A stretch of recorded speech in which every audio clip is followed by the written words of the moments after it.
सपनों की कब्रगाह पर खाकी का छापा। कंपनी की नौकरी के नाम पर नालंदा में 13 लड़कियों को बनाया गया बंधक।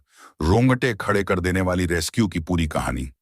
नालंदा जिले के सरमेरा थाना क्षेत्र से एक ऐसी खौफनाक दास्तान सामने आई है जो हमारे समाज के उस काले सच को पूरी तरह नंगा कर देती है, जहां रोजगार की तलाश में निकली मासूम लड़कियों की इंसानियत का सौदा कर दिया जाता है।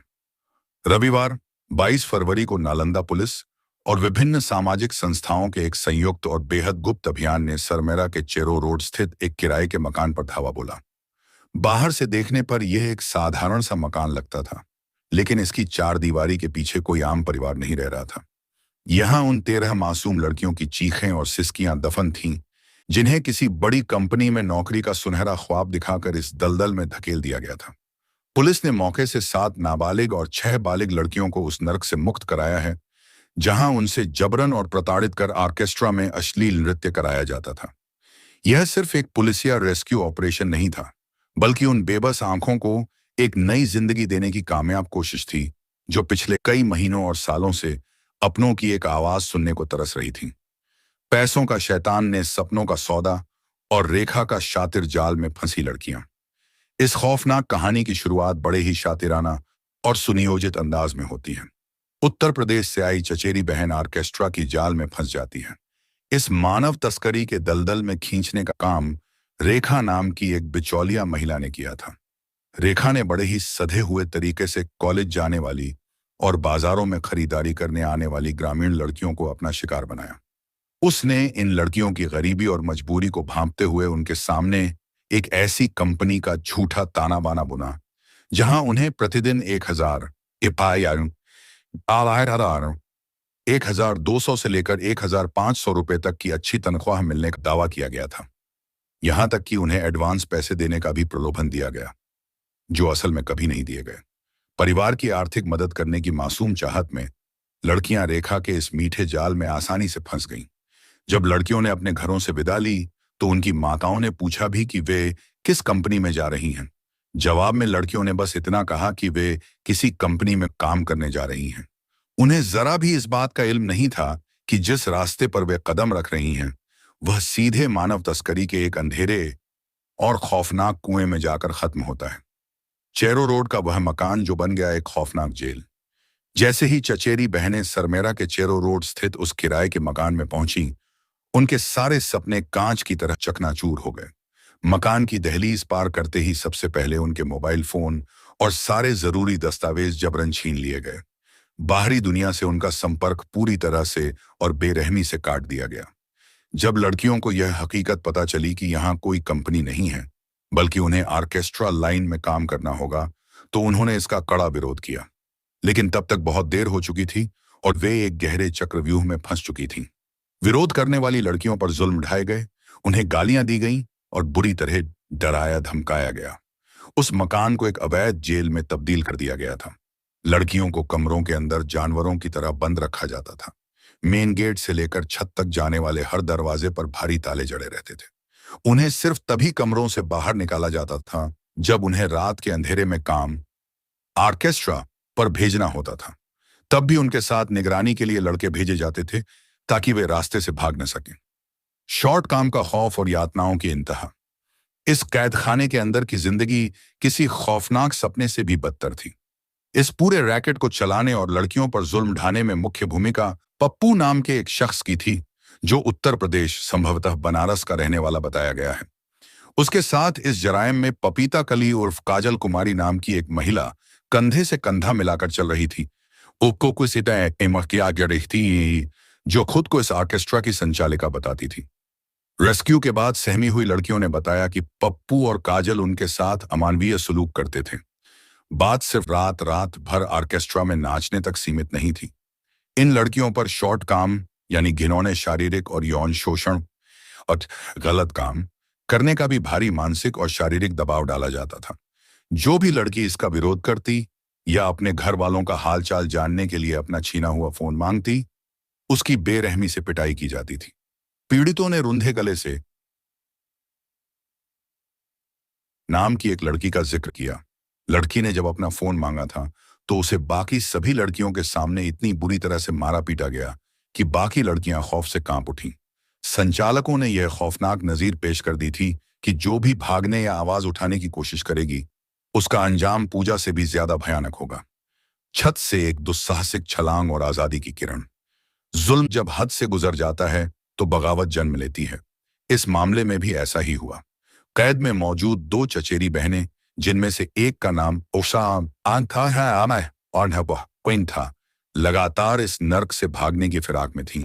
भागने की यह छटपटाहट तब और तेज हो गई जब एक बहन को उसका एनसीसी एनसीसी आ बना की का बेहद जरूरी एग्जाम देने जाने से जबरन रोक दिया गया।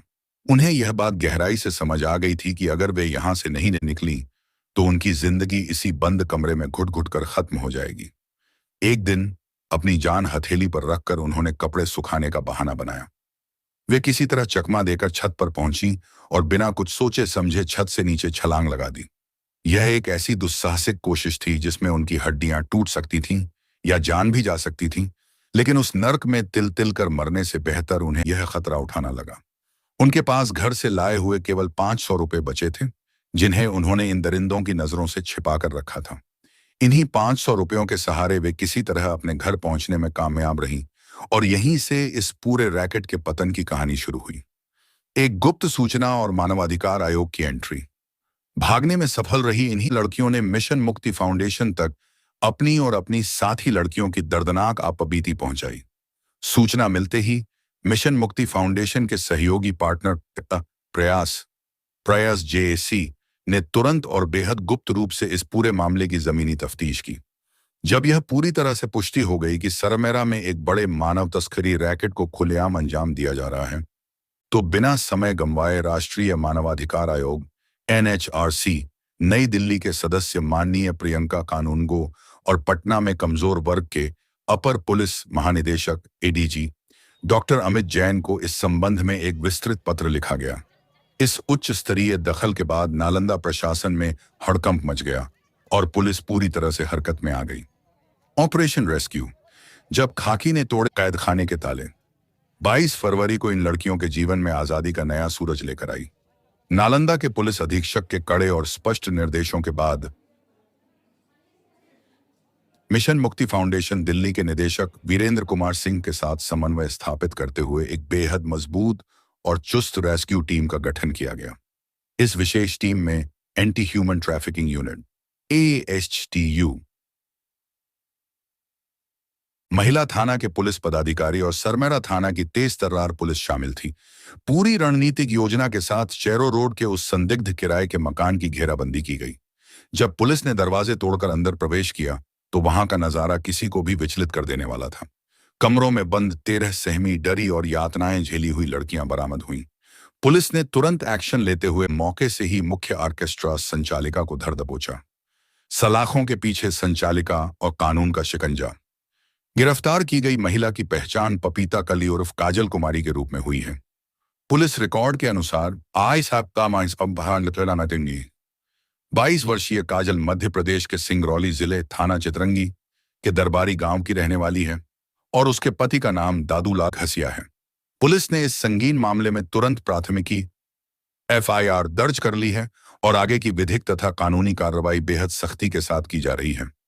इस अत्यंत संवेदनशील और सफल रेस्क्यू ऑपरेशन को अंजाम तक पहुंचाने वाली टीम में आस्थावाओं अंचल के निरीक्षक प्रदीप किशोर सिन्हा, सरमेरा थानाध्यक्ष, महिला थाना की पुलिस, साइबर थाना नालंदा की पुलिस निरीक्षक उषा सिन्हा, पुलिस उप निरीक्षक कंचन कुमारी और एएचटीयू टीम नालंदा के प्रभारी पुलिस उप निरीक्षक मुकेश कुमार दुबे शामिल थे।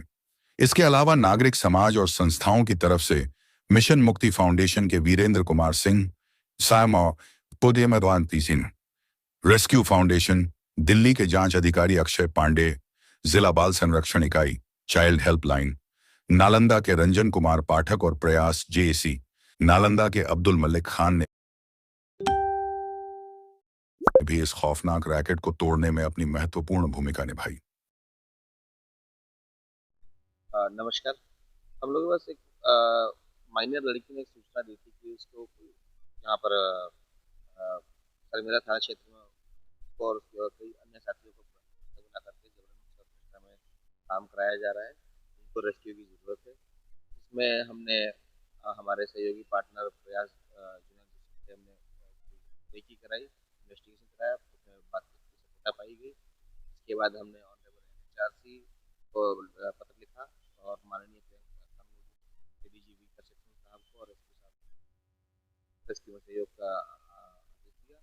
इसके बाद हम लोग कल यहाँ पहुँचे और पहुँचने के बाद एक बड़ा रेस्क्यू ऑपरेशन चलाया गया, जिसमें कि डीएसपी जिसको डीएसपी हेडक्वार्टर साहब लीड कर रहे थे और उनकी निर्देशन में हम लोग अभियान चलाया, जहाँ से हम लोगों ने कुल मिला के 13 लड़कियों को 7 माइनर है और 6 मेजर है।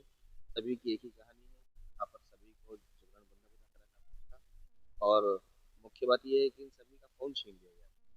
और जैसा कि जिस लड़की ने हमें इन्फॉर्मेशन दिया था, उसका ये कहना था कि उस लड़की के साथ यहाँ पर गलत भी हुआ और वो जब नहीं जाने दिया तो बेचारी मौका पाकर छत से कूद कर गिर गई और उसी की निशानदेही पर कार्रवाई